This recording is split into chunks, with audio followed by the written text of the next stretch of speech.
Divisão de enxames. Esse é o tema que a gente vai estar trabalhando aqui hoje no apiário, aqui no canal Apicultura ao Vivo, certo? Com esse tempo aí de colheita, eu acho que eu fiz uma colheita aí tem umas 2 semanas mais ou menos. Muitos enxames acabam ficando com muita abelha do lado de fora, né? Ali no alvado. Isso aí não é um problema, da natureza delas, mas também é uma oportunidade para a gente estar dividindo os enxames aí, fazendo o aumento, né, na capacidade produtiva do apiário. E esse é um tema que muito produtor tá por fora. Muito produtor até hoje não conhece, certo? A gente sabe aí da captura tanto passiva quanto ativa de enxames migratórios, perdão. Mas isso aí é um detalhe que a gente precisa se atentar. Porque a divisão de enxames tem muita eficiência, tanto para aumento da produção em si, quanto para resultado, né? A chance de você ter sucesso na divisão do enxame, de você conseguir um enxame novo ali fortalecido, é muito grande. Uma outra vantagem é a questão da mistura de genética, né? Para você que tem um enxame aí que é menos higiênico, a gente tem algumas características aí que definem alguns enxames, né? Alguns são mais higiênicos, outros mais produtivos, alguns são mais menos defensivos, né, no caso. Outros já são mais agitados. E a vantagem da divisão é que você pode estar justamente fazendo uma mudança nesse comportamento. O método que eu uso aqui é o trecheiros, que consiste na colocação de quadros de outras caixas em um núcleo para fazer um enxame. A partir disso aí, uma nova colônia vai ser gerada, né? Tem outros meios aí de divisão, por exemplo, a de 1 para 1. O pessoal usa muito aí, que é praticamente rachar o enxame no meio. Tem 10 quadros ali na caixa, eles pegam 5, bota de um lado e pega mais 5, joga de outro, em outra caixa. Divide. Faz um processo aí de mudança de caixa, certo? Para recuperar algumas campeiras que ficam fora da caixa. Mas isso aí é um processo que a gente pode estar trabalhando mais adiante. Eu aqui no apiário, eu estou trabalhando, como eu falei, a divisão de trecheiros, certo? Eu tô com 2 áreas. O pessoal que acompanha aí o canal viu que eu tô dividindo agora os enxames para mudar para uma nova área. Aqui na atual eu tô com 8 agora no momento. E aí na outra lá eu tô com 5, que são praticamente as matrizes, né? Os enxames que eu escolhi para tá pegando a genética. Então vocês vão acompanhar aí agora o processo. Eu preparei aqui alguns quadros, né, com cera. Esse é fundamental, esse processo, porque como a gente vai estar retirando quadros de uma caixa, a gente vai precisar repor eles, né? E também tá colocando um no núcleo que a gente vai estar trabalhando no novo enxame. Isso aí é opcional, tem gente que trabalha só o quadro de bloqueio. O quadro de bloqueio você pode estar vendo aí nos outros vídeos também, no canal, certo? Mas no mais é isso aí. A gente vai estar retirando alguns quadros das caixas lá, matriz, vai colocar no núcleo. E aí o que acontece? Tem apicultor que trabalha justamente o núcleo, certo? Coloca lá no núcleo, deixa o enxame se recuperar e depois muda para a caixa. Por condição tanto de distância quanto de metodologia em si, de processo de mudança, eu tô fazendo o quê? Eu tô pegando o núcleo, transfiro os quadros lá, por ser mais leve, né? Ser mais prático, transfiro os quadros lá para esse núcleo e aí trago aqui para a área do apiário novo. Aqui na mesma hora eu já coloco na caixa, deixo lá os enxames. Se eu ver que precisa de alimentação, eu coloco. Agora não está sendo muito necessário. A florada aqui tá segura ainda, tá pegando tranquilo. Tá dando um alimento sustentável, né? Para as abelhas se manterem. E aí no mais é isso aí. Vocês vão acompanhar agora. Eu vou dando mais detalhes aí durante o vídeo. E tamo junto. Essa aqui foi a minha área experimental, onde eu iniciei a atividade. Não coloquei as caixas em linha, certo? Por questão de espaço, da cerca que eu fiz para manter animal fora de contato, né, com as caixas. Mas pelo menos questão de união, tá todas juntas, certo? Essa caixa aqui, ela é fora de padrão, não é o padrão Langstroth que a gente conhece. E aí por isso eu deixo ela meio que só para pegar umas abelhas de fora, né? Eu vou estar falando mais sobre esse processo aí. Mas no geral é isso aí. Essa aqui são as 5 caixas de outra área, onde depois da colheita eu iniciei a questão da divisão, certo? Por trecheiro. Vocês podem reparar que estão com a garrafinha. Eu estava dando alimento para elas. Por quê? Porque com essa questão da divisão, o estresse no enxame é maior. A redução de abelhas é drástica. Então a gente tira muita abelha, tanto por cria quanto por abelha em si, viva, né? E aí a gente precisa botar uma nova cera, e essa cera, para ser puxada, é bom que a gente dê um suporte aí na questão da alimentação. De modo geral, nesse modelo de divisão aí, o que a gente precisa é estar tomando cuidado com alguns pontos aí, né? Coisa simples também. A divisão por trecheiros, acredito eu que seja uma das mais simples assim de entender e de dar certo também. E aí o que acontece? A gente vai estar colocando nesse núcleo crias fechadas, crias abertas e o alimento. São os 3 pilares aí para esse enxame dar certo. Primeiro, alimento, porque é o que elas mais precisam, certo? É essencial no enxame. Crias fechadas, porque vão nascer e vão dar continuidade ao trabalho. As crias abertas para estar gerando uma nova rainha, certo? Como o enxame ele vai sem rainha, que é um outro ponto aí que a gente tem que destacar. Nessa divisão a gente tem que tomar conta para não estar colocando a rainha dessas matrizes aqui na caixa núcleo, que a gente vai estar fazendo um novo enxame. E um outro ponto principal é a questão das abelhas. É o ponto chave aí para ser o enxame de divisão dar certo, certo? Por quê? Porque a partir do momento que você divide, você precisa de abelhas também para dar continuidade nesse trabalho de gerar uma nova rainha, de higienização da caixa e também do trabalho de campeira, né? A partir do momento que a abelha se desenvolve, ela sai para trabalhar. Fora essas também tem as engenheiras, né? As matrizes, as nutrizes, na verdade. São abelhas que a gente precisa manter dentro da caixa, justamente para dar continuidade aí no trabalho.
Aqui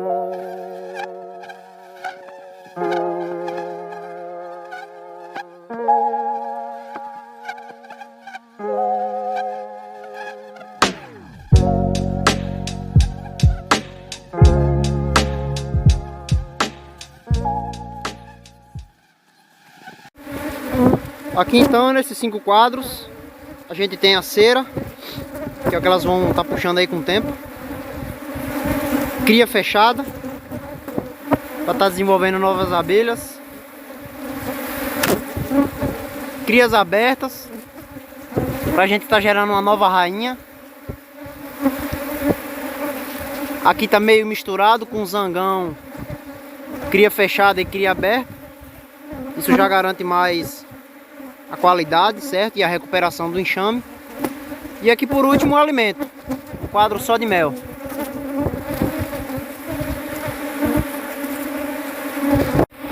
Ao final do processo, esse aqui é o resultado. A caixa tem muita abelha para se sustentar. Os quadros aqui estão todos cobertos por abelha, certo? Então a gente consegue uma quantidade boa de abelha para trabalhar. Esse é um ponto fundamental, principalmente porque como a gente não tem rainha, o processo de recuperação dessa colônia vai ser mais devagar. Aqui vale lembrar que a gente vai estar fechando o alvado. Eu não vou colocar a tela de bloqueio porque eu vou estar fazendo a implantação de novos enxames, de novas abelhas, na verdade. Vou estar pegando abelhas de uma outra caixa, aquela sem padrão, a branca, que é um enxame forte também, e vou estar colocando aqui só as abelhas.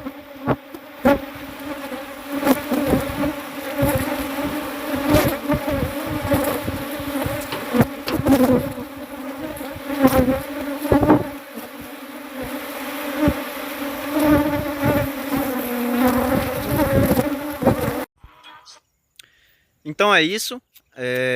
Vale ressaltar a importância também na questão da alimentação. Quando você for colocar lá o quadro de alimento, lembre de colocar não só o mel, mas também um pouco de pólen, que é responsável por alimentar as crias, né, as larvas pequenas. Eu nesse processo aí, eu não deixei claro, mas por estar fazendo a mudança da área, ficou mais fácil para mim. Mas se você for fazer no apiário e o espaço for curto, você tem que se atentar aí na questão de retorno das abelhas, né? Quando você muda a caixa que você fez do novo enxame, quando você muda o enxame e muitas campeiras vão junto, elas conseguem retornar ao ponto de início. Então é ideal que você escolha aí um espaço de pelo menos 20 metros ou 30 metros aí para estar fazendo essa mudança. Essa distância no caso da caixa que você está trabalhando, a nova, o novo enxame, da matriz, né? Do apiário no caso, de onde saíram essas aí. No mais, é isso aí. Se vocês quiserem mais conteúdo ou tiver alguma dúvida, comenta aí que a gente vai estar entrando em contato. E brigadão, tamo junto, valeu.